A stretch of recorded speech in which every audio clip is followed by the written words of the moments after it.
Hey everyone, so today we're going to have a chat about some advanced kite foils. So I ride the Escape 630 pretty much all the time. For the last year, it's my go-to foil. Absolutely love it. It is amazing. It does everything I want to. It's fast, you can hold huge amounts of power. But F1 now have a new smaller foil. They've got the skate line, which a lot of people may well use for winging, particularly in the larger sizes, in these smaller sizes, in like small medium waves. It's really good for prone foiling, toe foiling, that side of things. And this is the 550 skate. And F1 has given me this foil to test to see how it works for kite foiling. How does it compare to my trusty 630? That's going to be the question we're going to look at today.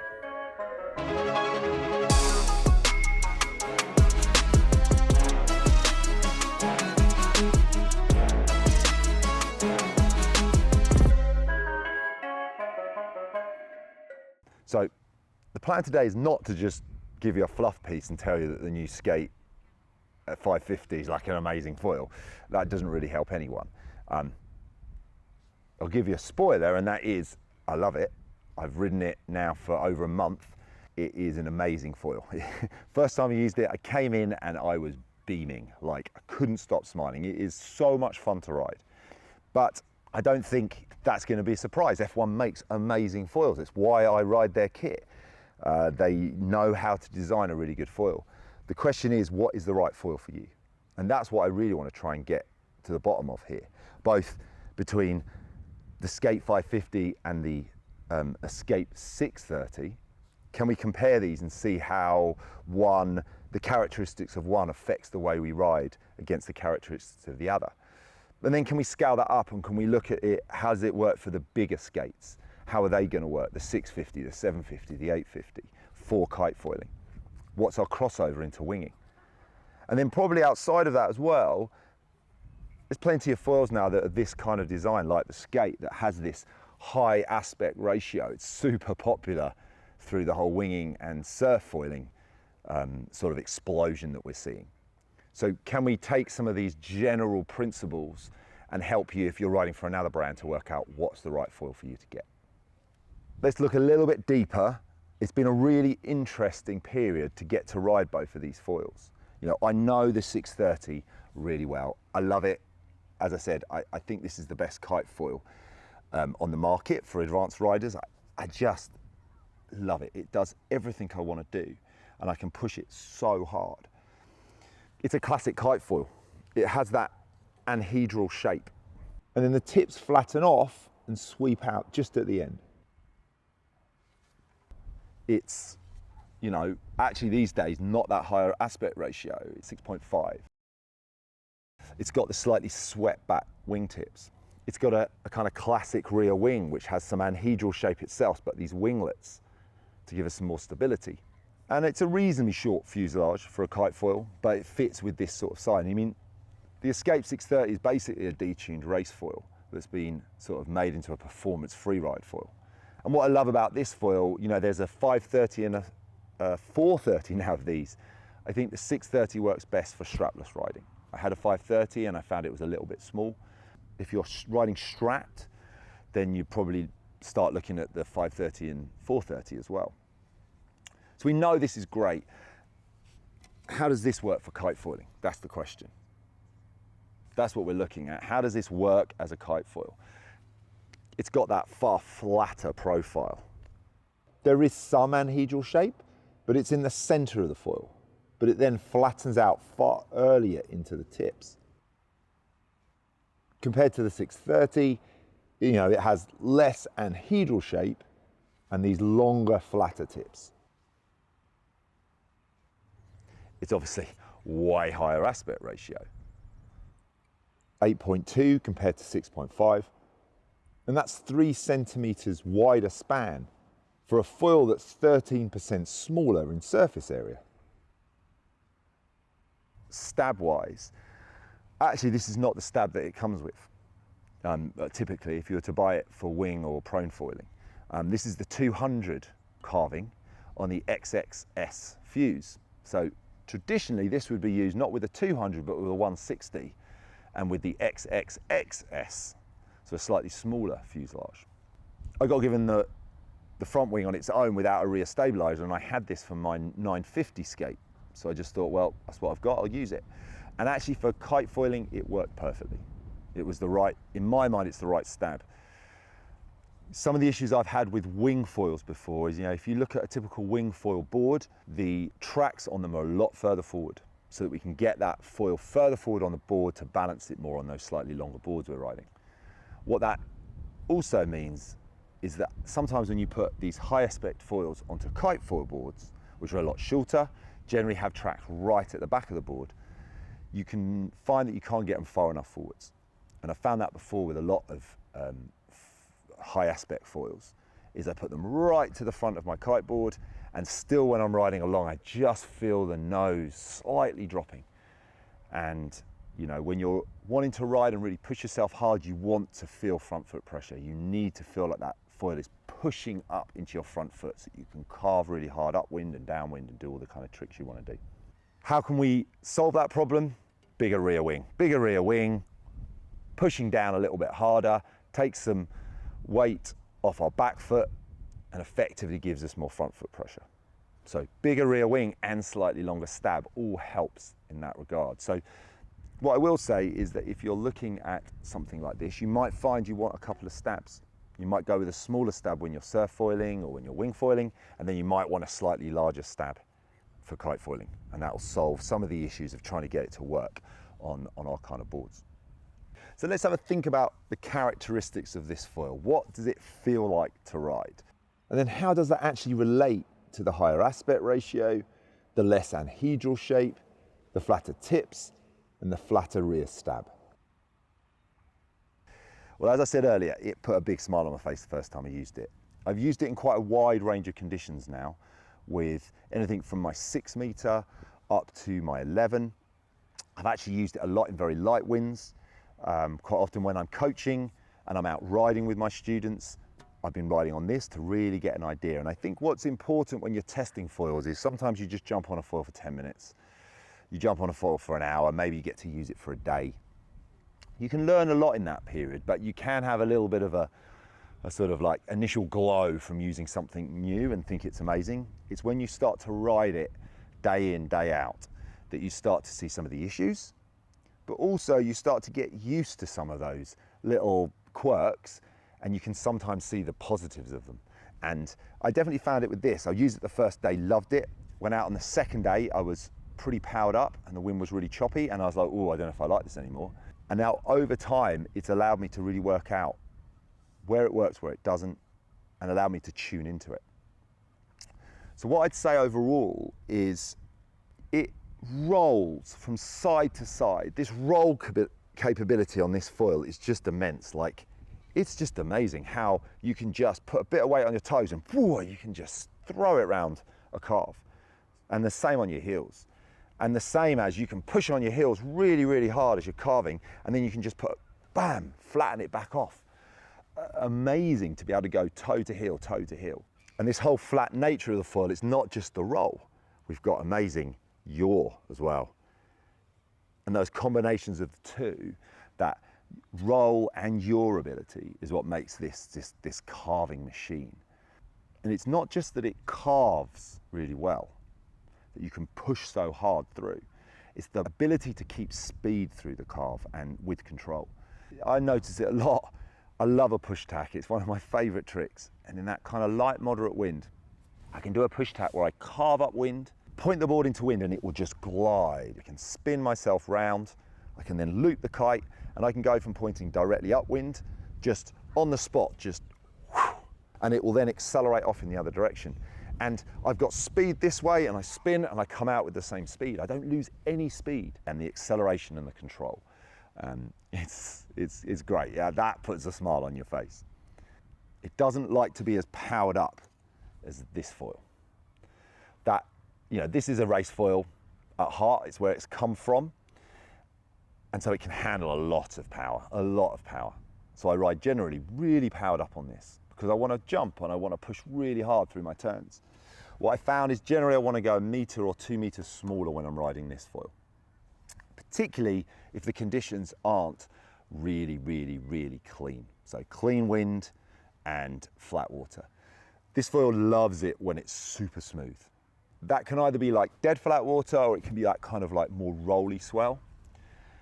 If you've got really choppy conditions, so strong current quite often gives us that, tide, this is where it starts to fall down a little bit. It's definitely one of its negative aspects, because you've got a lot of pressure in, if it's choppy on the surface, there's a lot of stuff going on underneath the water, and it's having an effect on this foil. So you'll start to find it's a little bit twitchy. It's harder work in choppy conditions. That's not to say you can't ride it. I've ridden it in choppy conditions here in Longabon loads and had good fun on it, but you definitely have to work a bit harder, and it's not optimal in those kind of conditions. It also means when you're pushing hard, it's a fast foil. I mean, the profile's thin, it's obviously a very small wing. It will go quick, really quick. But compared to something like the 630, when you push really, really hard on it, it can lose it. And when it loses it, it's a lot harder to recover. That flat profile makes it a lot more tricky, because when you lose it, it just wants to roll massively, or it wants to yaw and suddenly kick round. And that can be really hard to control. Whereas you take something like the 630, all this anhedral shape, these winglets, they give you amazing control when you're banked over, canted over and pushing really, really hard upwind. If it does pop out, more so when you're going directly upwind, you can pop a tip out and control it a lot easier. Bizarrely, this, if you're pushing really, really hard upwind and you pop a tip out, it can be a little bit harder to control. But when you're carving really hard, this foil, to carve and pop a tip out is it's amazing. Carving and getting a good, maybe half the wing out, or the top half of the wing, and you have so much control, and it actually, you can feel the difference of losing that wing in the water, but the amount of extra speed you get, because suddenly you've got way less friction, and that carve is it's a thing of beauty. It really is. I got addicted to just going back and forth, doing heel to toe tacks, just trying to see how much of this wing I could get out of the water and control it. Same with the 360. It makes the 360 just an absolute joy. Surprisingly works really well once you're used to riding a small wheel foil in pretty light winds, like both of these foils.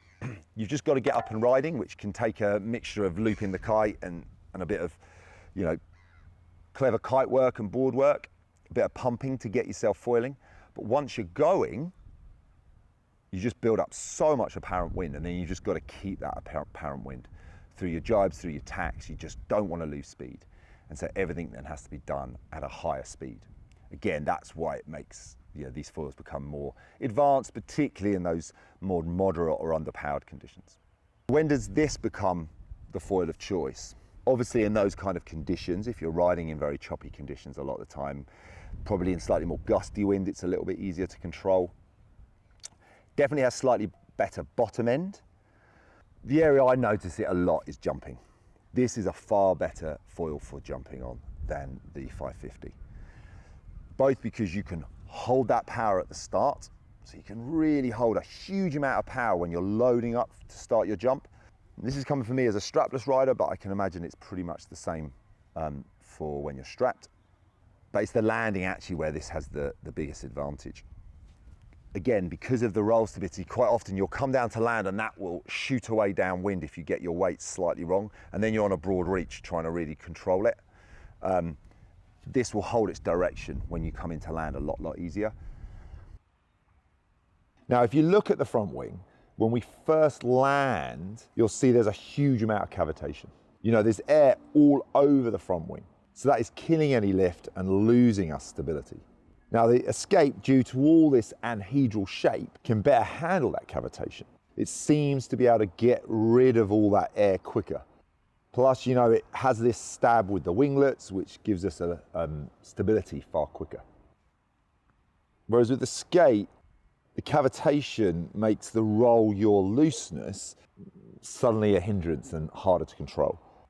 So you'll bear off far easier, and you'll find the nose wants to drop. Now that doesn't mean you can't jump the skate, it just means it's a little harder to be consistent. So yeah, if you're a jumper, I definitely say go 630 escape and for that slightly more traditional shape. I did speak to Chris MacDonald, who is the current world champion in freestyle wing foiling. And I asked him, like, where does he place the skate? Because I know that he rides the escape as well. Where does he fit the skate into his quiver with the escape? And what he said is for him it fits pretty much between the 530 and the 630, but he would ride the skate the whole time on a wing for jumping and all that side of things, because it's more flexible and he can get the carvy nature of it at the same time. But in competition, the escape is his foil of choice because he wants to do those combos. Any of you have seen them in the wing foiling where they land from one trick and immediately bounce into another. And that kind of ties into what I've just been saying about jumping on a kite foil. That ability to land and have huge amounts of control and immediately be able to like have that control to go into another trick. That's what the escape has over the skate. So there's something to think about there. So there's the next thing. Where do we fit this as far as wing foiling goes? In small, medium-sized waves, this is going to be amazing. As a 550 goes, I tried it on my wing. I'm 105 kilos. You know, this is the big difference between kite foiling and wing foiling. Kite foiling, someone who's 60 kilos and someone who's over 100 kilos can use exactly the same foil in exactly the same wind, probably with pretty much the same kite and the same board. For wing foiling, that's not the case. I've ridden this with a wing and it was a lot of fun. It was really fast. It was hard to get going on. I had to go out very powered up and it took a lot of pumping to get it up and going. And then when I was going, you know, coming out of jibes and tacks, I had to think really carefully to try and maintain that speed through. And then as I come out, just pumping like crazy to keep it going. So it was doable at my weight.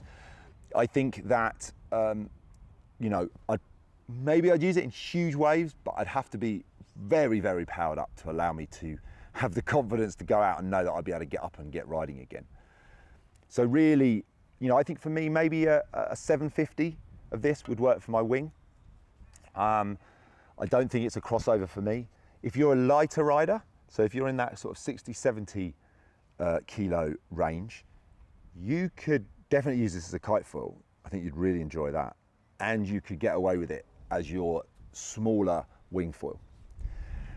Same for, you know, if you're doing tow-in on surfboards, on surf foils, maybe prone for someone who's pretty good. So there's definitely some crossover there. And I think actually once we start to scale this up and we go into the 650 and the 750, that crossover will become more noticeable. You'll get less, maybe some less performance on a kite foil as you go 650 or 750, but you will be able to start crossing over and using it on your wing depending on your weight. I've got a 950 one of these which I use on my wing, and I still use that in reasonably strong winds. I've tried it on the kite, didn't really work for me. It was too high aspect, too wide. The way that it rolled was just too forced really. You get used to it, but I don't think it's optimal. It's definitely not something that F1 is thinking of as a sort of standard setup. My gut feeling is the 750 will be a pretty good kite foil for your intermediate advanced rider, and therefore may well be cross-overable quite nicely into winging as well. I would definitely look at a 750 on my kite foil as a sort of, for me, if I want to cruise around in lighter winds. But as I say, like I can use this in 10 knots with the right size kite on a 11 meter when I've got, you know, it's a reasonably good 10, 11 knots. So, you know, I'd probably only need to go for a far bigger foil if I was going in those sub 10 knots kind of conditions.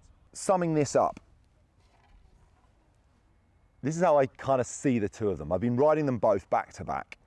If I had to pick one foil as a dedicated kite foiler who does some wing foiling, and obviously a bigger guy, this is my foil. The 630 is still my absolute go-to. I love it, absolutely love it.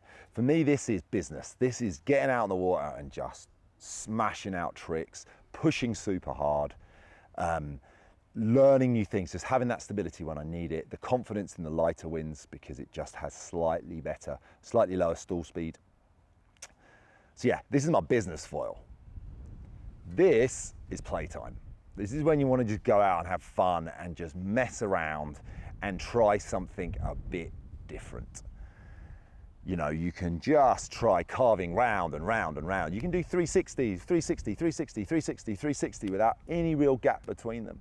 You can join together tricks so quick because it holds its speed, it glides, you don't need that power from the kite the whole time, and you can just link tricks together. So this is playtime. This is just having a lot of fun.